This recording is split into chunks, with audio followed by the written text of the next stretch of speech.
क्या करेंगे हम लोग, वही जो करते कहते और सुनते चले आ रहे हैं कि जब वक्त होता है तो एहसास नहीं होता, और जब एहसास होता है तो वक्त नहीं होता।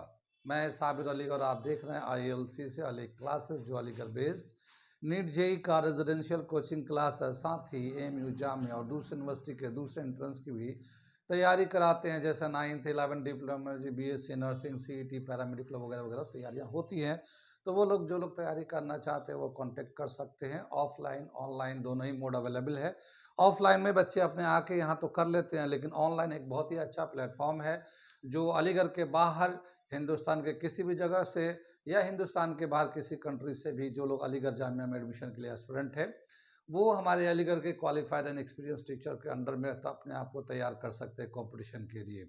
तो ऑनलाइन एक बहुत ही अच्छा प्लेटफॉर्म है, तो हमारे ऑनलाइन पे जुड़ सकते हैं आप। साथ ही हमारे चैनल को सब्सक्राइब करें, ताकि हमारे यूनिवर्सिटी के जो भी इन्फॉर्मेशन आते हैं हम लोग अपडेट करते रहते हैं। अगर आप अपने आप के यूनिवर्सिटी के इन्फॉर्मेशन से अपडेट रखना चाहते हैं तो हमारे चैनल को सब्सक्राइब करें। साथ ही हम लोग इस चैनल पे अपने क्लास को रिकॉर्ड करके डालते रहते हैं, तो बहुत सारे कंटेंट आपको प्रिपरेशन के लिए इस चैनल पे मिलेंगे।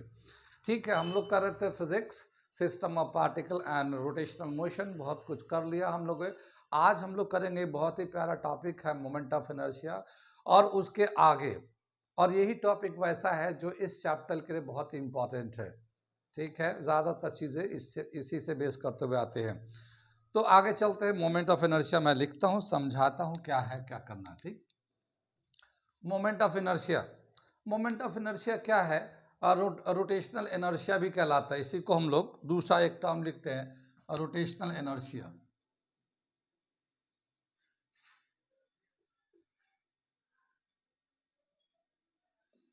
रोटेशनल इनर्शिया के इसी को कहते हैं। क्या बताया कि जिस तरह से हम लोग पिछले जो चैप्टर है ट्रांसलेटरी मोशन में, जब कोई बॉडी मूव करता है तो कोई भी फॉर्मूला निकालना हो तो उसमें मास का इन्वॉल्वमेंट होता है। जैसा अगर मोमेंटम निकालना हो तो मास इंटू वेलोसिटी है, फोर्स निकालना हो तो मास इंटू एक्सेलरेशन है। तो जो मास का रोल होता है, ठीक है, ट्रांसलेटरी मोशन में, ठीक उसी तरह से रोटेटरी मोशन में, रोटेशनल मोशन में मोमेंट ऑफ इनर्शिया का रोल होता है। यानी मोमेंट ऑफ इनर्शिया वही रोल प्ले करता है जो ट्रांसलेटरी मोशन में मास रोल प्ले करता है। ठीक है, हम लोगों ने बताया था वहाँ पे लॉज ऑफ मोशन में कि जिस बॉडी का मास ज़्यादा होता है उसका इनर्शिया ज़्यादा होता है। इनर्शिया बताया था कि जब किसी बॉडी का इनर्शिया को चेंज करना हो तो हमें फोर्स लगाना पड़ता है, और फोर्स जो है ना उस बॉडी के मास पे डिपेंड करता है। किसी बॉडी का मास अगर ज़्यादा है तो ज़्यादा फोर्स लगाएंगे उसके इनर्शिया को चेंज करने के लिए। इनर्शिया को चेंज करने का मतलब ये है कि जो रेस्ट में है तो मोशन में अगर करना चाहते हैं, या मोशन में है तो रेस्ट में करना चाहते हैं, तो अगर मास के हिसाब से उसमें मैग्नीट्यूड ऑफ फोर्स की ज़रूरत होता है।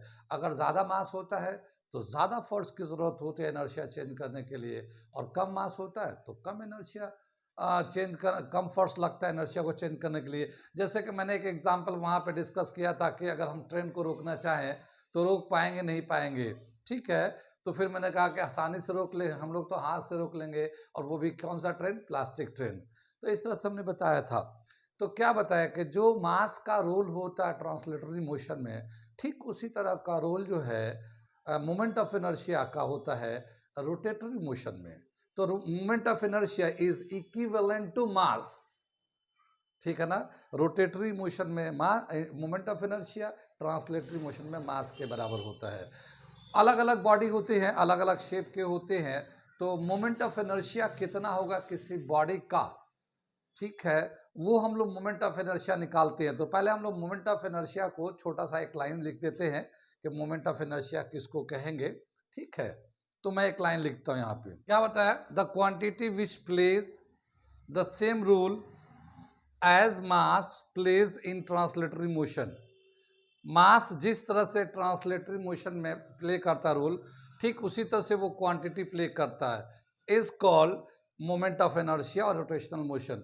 यानी मोमेंट ऑफ इनर्शिया वैसा ही रोल प्ले करता है जैसे मास जो है ना ट्रांसलेटरी मोशन में करता है। ठीक है, मोमेंट ऑफ इनर्शिया का जो रिलेशन है वो कैसे निकालते हैं मोमेंट ऑफ इनर्शिया को, वो दिखाते हैं। moment of inertia is represented by I, is represented by I, ठीक है, I से दिखाते हैं. It is equal to product of mass of a particle and square of the distance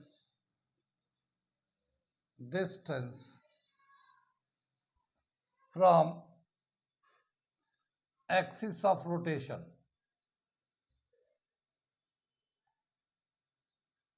क्या मतलब हुआ कि मोमेंट ऑफ इनर्शिया जो आई है किसी एक पार्टिकल का अगर लेना चाहते हैं तो उस पार्टिकल का मास कितना है और उसका डिस्टेंस कितना है एक्सिस ऑफ रोटेशन से, वो आई आर स्क्वायर के, यानी कि mass into r square, square of the distance from the axis of rotation, इसके बराबर होता है ये, ठीक है ना, ये आई होता. अभी मैं एक दिखाता हूँ एक बॉडी का डायग्राम बनाकर कि total moment of inertia of a body which is made of n number of particles कैसे निकालते हैं. एक बॉडी जो है एन नंबर ऑफ पार्टिकल से मिलके बना हुआ है तो उसका मोमेंट ऑफ इनर्शिया कैसे निकालते हैं. मगर एक पार्टिकल का जो मोमेंट ऑफ इनर्शिया निकालते हैं I is equal to M R square. R होता है distance from the axis of rotation, ठीक है, नोट करिए, मैं मिटाता हूँ, ठीक है. अगला टॉपिक करने जा रहे हम लोग moment of inertia of a rigid body. Rigid body, solid body, जैसे होता है ना, लिक्विड भी होता है, गैस भी होते हैं, सॉलिड भी होते हैं. तो सॉलिड हम लोग बोलते हैं कि एक ऐसा शेप ऑफ द बॉडी है या स्टेट ऑफ मैटर है जिसमें सारे पार्टिकल अपने अपने पोजीशन पे होते हैं. अगर एक्सटर्नल फोर्स लगाते हैं तो उसके पार्टिकल मूव करते तो है ही है, मगर पूरी होल बॉडी मूव करता है सॉलिड में.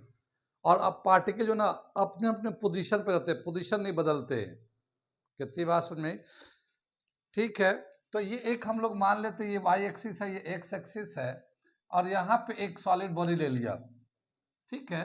इसमें बहुत सारे पार्टिकल हैं, मगर मान लो हम लोगों ने ये कुछ पार्टिकल को सिलेक्ट कर लिया.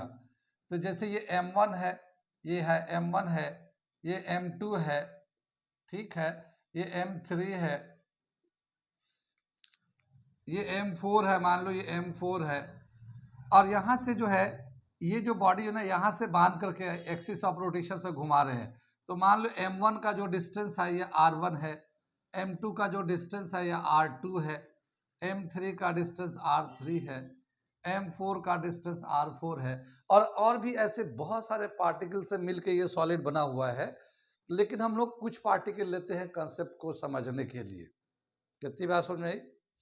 तो इस पूरे चार पार्टिकल का ये जो चार पार्टिकल हम लोगों ने सेलेक्ट किया, तो इस पूरे चार पार्टिकल का जो मोमेंट ऑफ इनर्शिया होगा, वो मोमेंट ऑफ इनर्शिया कितना होगा, ये है axis of rotation.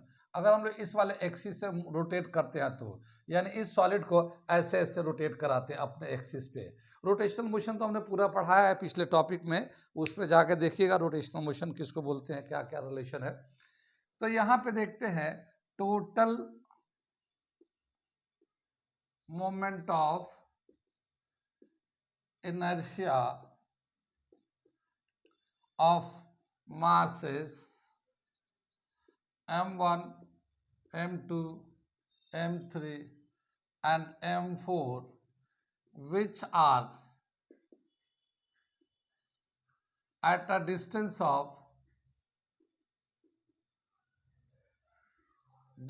of R1, R2, R3 and R4 is given as, ठीक है ना. कैसे देंगे, ये total moment of inertia M1 R1 का स्क्वायर प्लस M2 R2 का स्क्वायर, M3 R3 का स्क्वायर, M4 R4 का स्क्वायर, ठीक है ना. ये चार मास लिया तो इसके मास और उसका एक्सिस ऑफ रोटेशन से, ये हमारा एक्सिस ऑफ रोटेशन है, इससे घुमाते हैं तो इससे डिस्टेंस कितना है उसका स्क्वायर लेते हैं. तो M1 का moment of inertia m1 r1 आ जाएगा, दूसरे वाला का m2 r2 आ जाएगा, तीसरे का m3 r3, इन सब को हम लोग ने प्लस कर देंगे तो ये 4 पार्टिकल का मोमेंट ऑफ इनर्शिया हो जाएगा, 4 पार्टिकल का।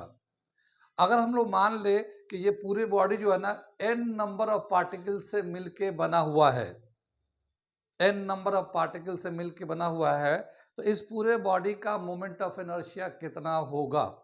ठीक है, तो यहाँ पे हम लोग एक लाइन जोड़ते हैं, when the body is made of n number of particles, when the rigid body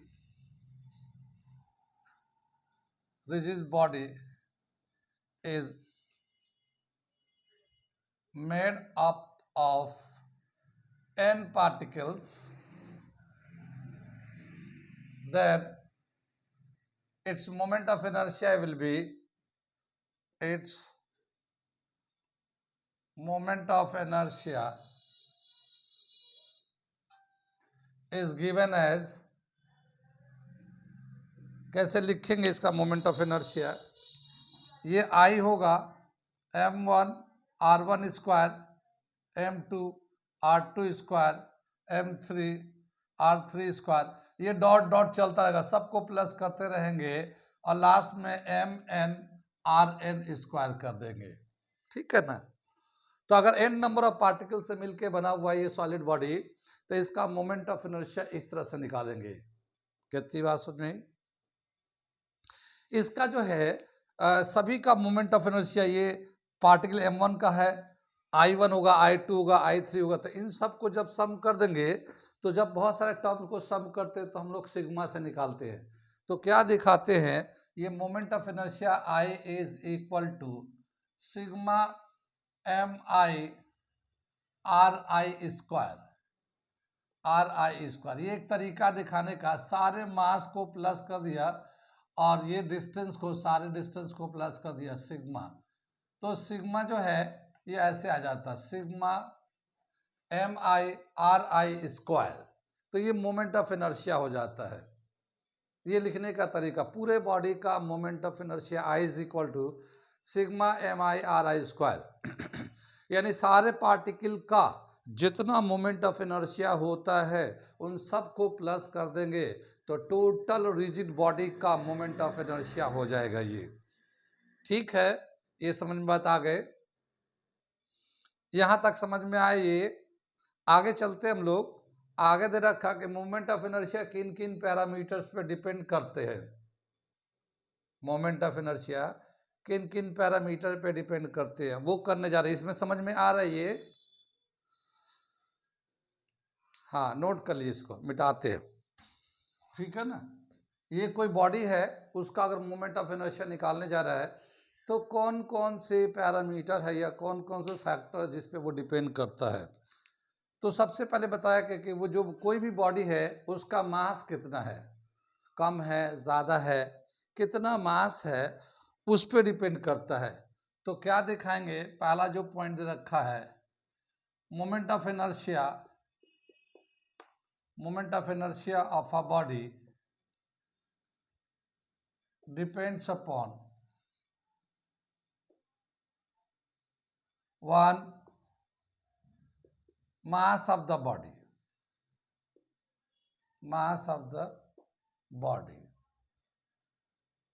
दूसरा दे रखा shape and size of the body, shape and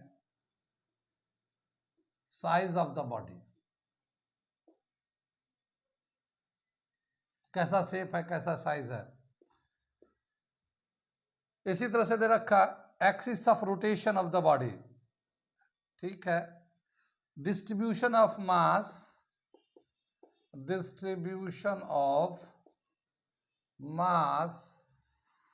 with respect to axis of rotation, of the body, body का जो मास है उसका किस तरह से distribution है एक्सिस ऑफ रोटेशन के रेस्पेक्ट में। ठीक है, ये दे रखे कुछ पैरामीटर जिस पे डिपेंड करता है। ठीक है, एक और दे रखा है position of axis of rotation, axis of rotation, ठीक है ना। यानी एक्सिस ऑफ रोटेशन कहाँ पे है, किस एक्सिस से बॉडी को घुमा रहे हैं, उसके रेस्पेक्ट में भी मोमेंट ऑफ इनर्शिया डिपेंड करता है। अभी हम लोग जैसे आगे बढ़ेंगे देखेंगे इन सारी बातों का कैसे उस पर असर पड़ता है, ठीक है। आगे चले हम लोग, ये नोट कर लीजिए, ये इन पैरामीटर पे मोमेंट ऑफ इनर्शिया डिपेंड करता है। Relation between kinetic energy and moment of inertia of a rotatory body, of a rigid body, of a rigid body कर देते हैं, rigid body, ठीक है ना। अब क्या बताया कि मान लो ये एक बॉडी है और इसके बहुत सारे particles, n number of particle से मिलके बना हुआ है, ठीक है। तो इसका जो मोमेंट ऑफ इनर्शिया होगा, सबका जितना, हर पार्टिकल का जितना मोमेंट ऑफ इनर्शिया होगा, सभी पार्टिकल के मोमेंट ऑफ इनर्शिया को प्लस कर देंगे तो पूरे बॉडी का मोमेंट ऑफ इनर्शिया हो जाएगा, ठीक है। तो अब moment of inertia of the body, moment of inertia of the body constituent of made up of n particles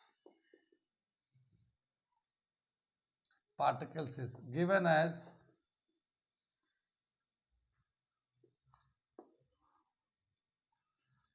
I is equal to m1 r1 square m2 r2 square m3 r3 square, ये dot dot चलता रहेगा, mn rn square, ये इससे हो जाएगा ये, ठीक है। जब ये मूव कर रहा होगा तो इसका जो काइनेटिक एनर्जी होगा, हर पार्टिकल का जो काइनेटिक एनर्जी होगा वो हाफ एम वी स्क्वायर होगा, ठीक है, हाफ एम वी स्क्वायर होगा।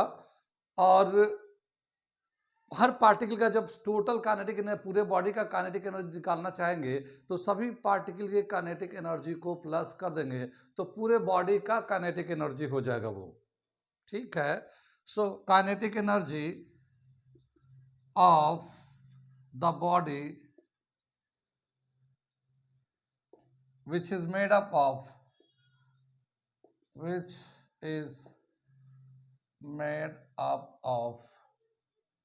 n particles is given as kinetic energy पूरे पार्टिकल का, पूरे बॉडी का देंगे तो एक एक करके पार्टिकल का, जैसे half m1 v1 square, half m1 v1 square, half m2 v2 square, half m3 v3 square, ऐसे ये चलता रहेगा n नंबर ऑफ पार्टिकल तक, हाफ mn vn स्क्वायर, ठीक है ना, vn स्क्वायर। कितनी बात समझ में। अब यहाँ पे जो दे रखा है, मास बराबर भी हो सकता है, अलग अलग भी हो सकता है, लेकिन अगर एक ही मटेरियल का बना हुआ कोई सॉलिड है तो उसमें सभी एटम या मॉलिक्यूल जो भी होंगे सबका मास बराबर होगा। तो हम लोग मास इक्वल ले सकते हैं if the body is made of same type of atom या मॉलिक्यूल, तो मास ऑफ ईच एटम और मॉलिक्यूल विल बी इक्वल। तो यहाँ पे हम लोग कैसे लिख सकते हैं, if the body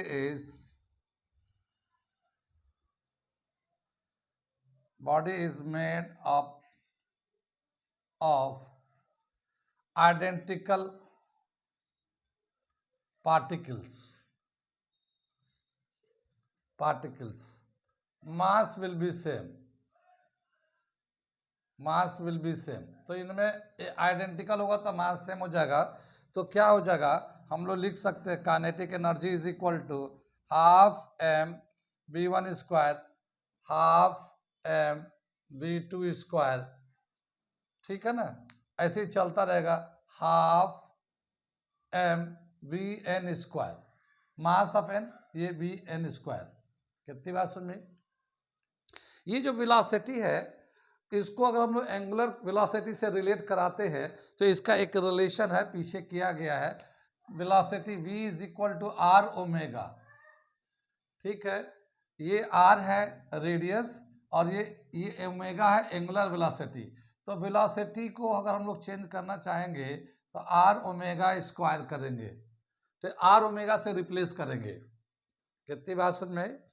तो यहाँ पे क्या है कि वेलोसिटी को हम लोग आर ओमेगा से रिप्लेस करने जा रहे हैं, लेकिन वेलोसिटी पे स्क्वायर है तो वहाँ पे आर स्क्वायर ओमेगा स्क्वायर ये आ जाएगा।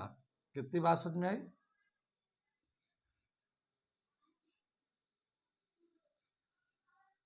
तो हम लोग वेलोसिटी को रिप्लेस करते हैं, ये v equal to r omega, पीछे हम लोगों ने शुरुआती टॉपिक में हम लोगों ने इसको सब बताया है ये सब, ठीक है।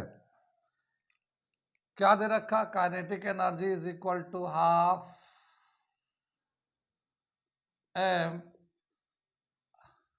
Are one omega one square half m r two omega two square, ये ऐसे ही चलता रहेगा, half m r n omega n square, ठीक है।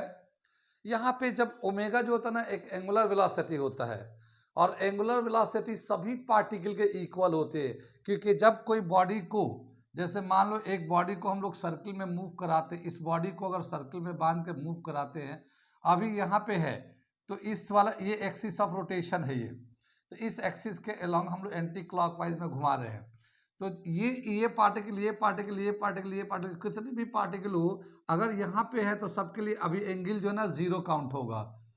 थोड़ी देर में अगर ये पार्टिकल यहाँ ये बॉडी यहाँ चला गया तो इसका सबके लिए एंगल थीटा काउंट करेंगे, ये सारे पार्टिकल्स के लिए। तो क्या समझ में आया कि जब रिजिड बॉडी अब रोटेट करता है तो सभी पार्टिकल का एंगुलर वेलोसिटी सेम होता है, यानी ये जो ओमेगा है ओमेगा सबका सेम आएगा, ठीक है, ओमेगा सबका सेम आएगा। तो क्या आ जाएगा? ये kinetic energy is equal to half m r one square omega square plus half m r two square omega square, सबको ओमेगा को सेम कर दिया, प्लस ऐसे ही चलता रहेगा जितने भी पार्टिकल है, half m r n square omega square. कितनी बात समझ में?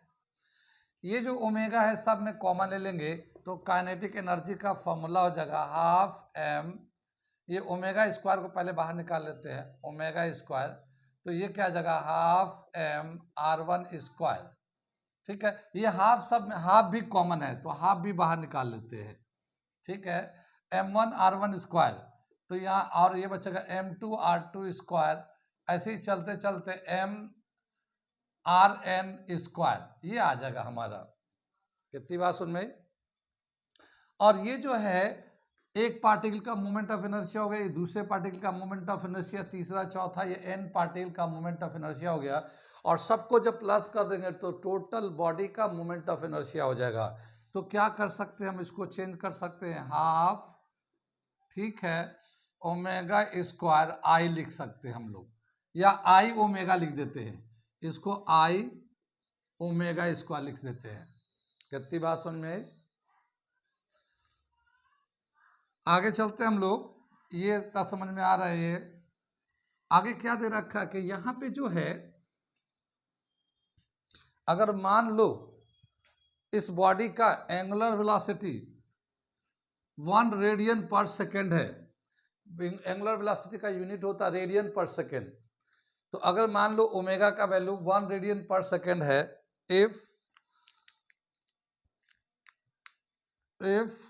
Omega is equal to 1 radian per second, ठीक है, तो इसका 1 रेडियन लेंगे तो इसका तो स्क्वायर करेंगे तो 1 ही आ जाएगा, तो क्या हो जाएगा, kinetic energy is equal to half I, ये 1 ले लिया, 1 एंगुलर वेलोसिटी इसका बना गया। तो क्या देखते हैं कि ये 2 को इधर क्रॉस कर दे, तो जब 2 को क्रॉस कर देंगे तो twice kinetic energy of a body is equal to moment of inertia. तो moment of inertia of a body is also equal to twice of kinetic energy, but at that time the angular velocity is 1 radian per second. ठीक है, ये हमारा relation आ गया, relation between kinetic energy and moment of inertia of a rigid body. इस point को मैं लिखता हूं, the moment of inertia, moment of inertia of a rigid body is twice of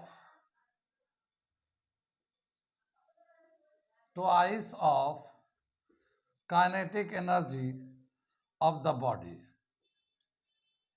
when its angular velocity is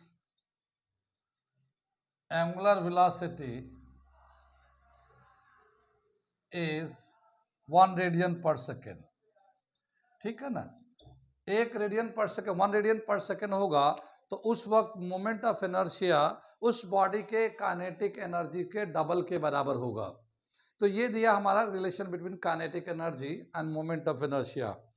अगला हम लोग topic करने जा रहे हैं, एक दे रखा radius of gyration, moment of inertia and radius of gyration. तो वो टॉपिक हम लोग करने जा रहे हैं। अगला दे रखा है रेडियस ऑफ गायरेशन।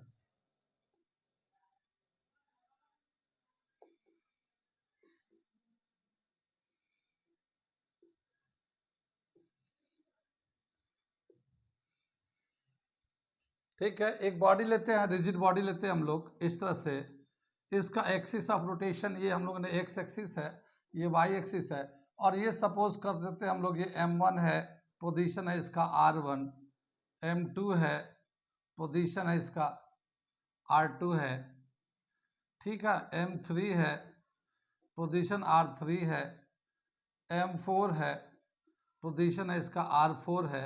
ऐसे हम लोग ले लेते हैं अलग अलग पार्टिकल को, सॉलिड बॉडी के कुछ पार्टिकल को ले लेते हैं हम लोग, बाकी तो पूरा बॉडी जो स्मॉल पार्टिकल से मिलके बना हुआ है इसका। ठीक है, तो इसका मोमेंट ऑफ इनर्शिया अगर लिखना चाहेंगे तो इस टोटल बॉडी का जो मोमेंट ऑफ इनर्शिया होगा कितना होगा, और फिर उसका रेडियस ऑफ गायरेशन क्या होता है वो निकालने जा रहे हैं हम लोग। ठीक है, if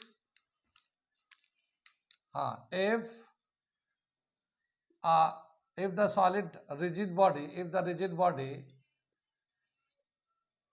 is made up of n identical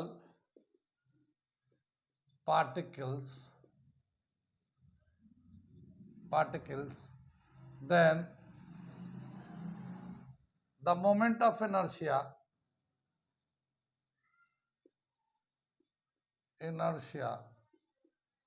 of whole body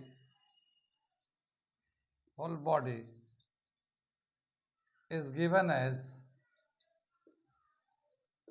ठीक है ना, पूरे बॉडी का मोमेंट ऑफ इनर्शिया हम लोग कैसे लिखेंगे वो दिखा रहे हैं। I is equal to m1 m r1 square, ये हमने यहाँ पे देखिए n आइडेंटिकल का मतलब एक जैसा, तो सबका मास बराबर होगा, आइडेंटिकल है तो मास बराबर होगा, तो m r1 square m r2 square m r3 square, ये ऐसे ही चलता रहेगा, और n नंबर ऑफ पार्टिकल से मिलके बना हुआ है तो m rn स्क्वायर आ जाएगा। ये मास तो सबका सेम है, सिर्फ इसका पोजीशन आगे पीछे है, n नंबर ऑफ पार्टिकल से मिलके बना हुआ है, तो ये हो गया मोमेंट ऑफ इनर्शिया। I जो होगा इन सब के सम के बराबर होगा। कितनी बात सुन में, ये सारे बॉडी के जितने भी पार्टिकल हैं सबको अगर मास को प्लस कर दिया जाए तो टोटल मास हम लोग कैपिटल M ले लेते हैं, टोटल मास कैपिटल M ले लेते हैं, और इसका देखिए ये जो है इसका पोजीशन R3 है, R2 है, R1 है, ये अलग अलग पोजीशन है, लेकिन इस पूरे बॉडी का एक सेंटर ऑफ मास भी होता है। इस पूरे बॉडी का सेंटर ऑफ मास भी होता है। सेंटर ऑफ मास के बारे में मैंने बताया है कि वो पॉइंट होता है the point inside outside of a body where it is consider that whole mass of the body is concentrated at that point. यानी एक पॉइंट जो बॉडी के अंदर हो सकता है या बाहर भी हो सकता है, और ये मानते हैं कि सारा मास उस पूरे बॉडी का उसी पॉइंट पे कंसंट्रेट करता है। Once the CM is balanced, centre of mass is balanced, whole body is balanced. एक बार अगर हम लोग सेंटर ऑफ मास को बैलेंस कर दें तो पूरे बॉडी बैलेंस्ड हो जाता है। कितनी बात समझ में आई? तो इसका एक सेंटर ऑफ मास भी होगा, ये बॉडी का भी एक सेंटर ऑफ मास भी होगा। तो हम लोग मान लेते हैं कि ये जो है इसका सेंटर ऑफ मास यहाँ पे लाई करता है, ये वाला, और इसका जो डिस्टेंस है एक्सिस ऑफ रोटेशन से वो k के बराबर है, ये k के बराबर है सेंटर ऑफ मास का। तो इसका जो मोमेंट ऑफ इनर्शिया पूरे बॉडी का जो मास है कैपिटल M ले लेते हैं, और ये सेंटर ऑफ मास का जो पोजीशन है वो k ले लेते हैं।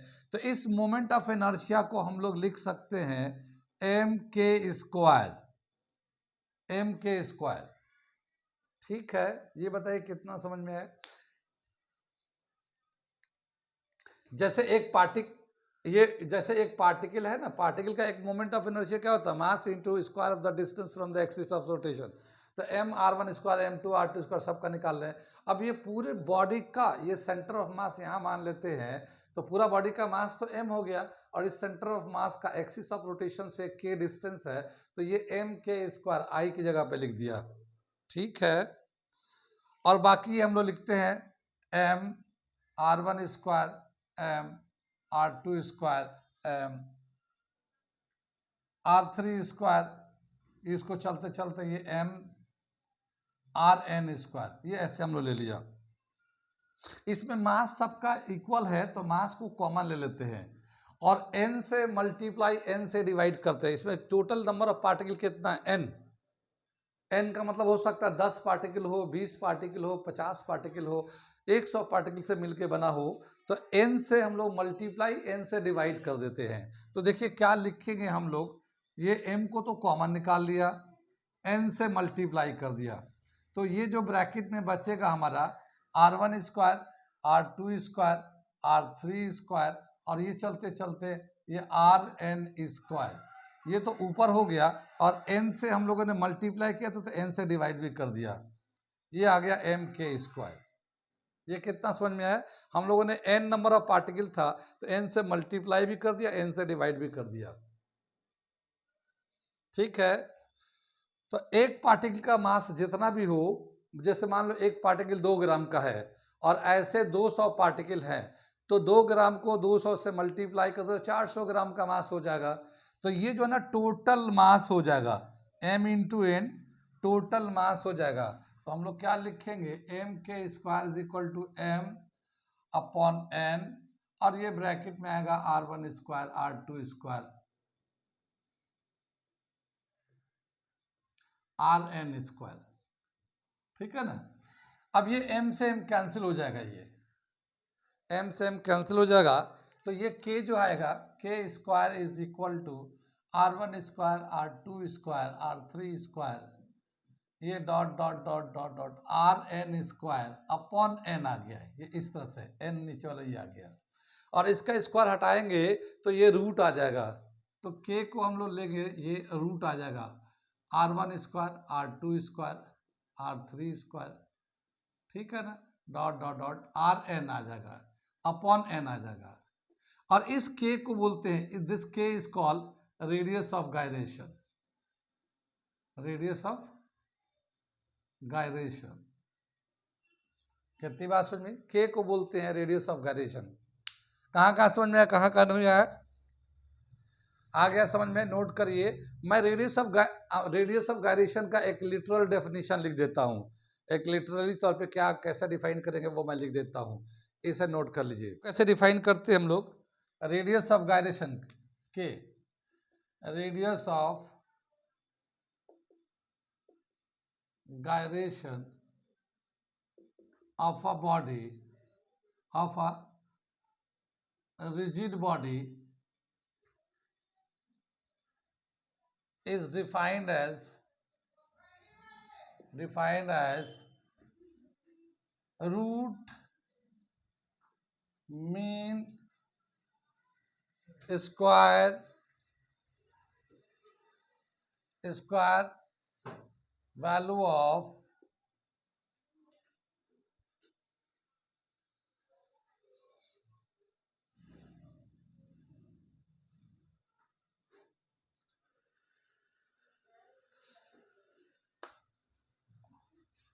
root mean square distance of the particles from the axis of rotation,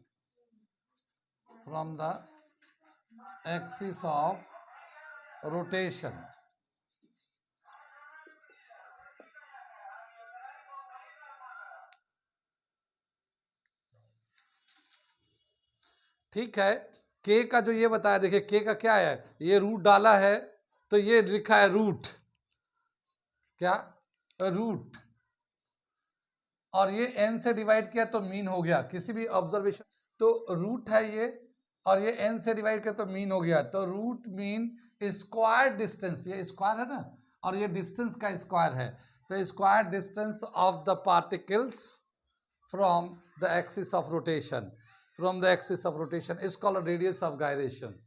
ये हमारा दे रखा है, रेडियस ऑफ गायरेशन का कंसेप्ट दे रखा है। आगे हम लोग कंटिन्यू करेंगे, अभी तो हम लोग बेसिक बातें कर रहे हैं, लेकिन आगे अभी हम लोग शुरू करेंगे और निकालेंगे centre of mass different type के बॉडी का, ठीक है। तो कल हम लोग इसके आगे कंटिन्यू कर रखेंगे, आज यहीं पे रहते हैं।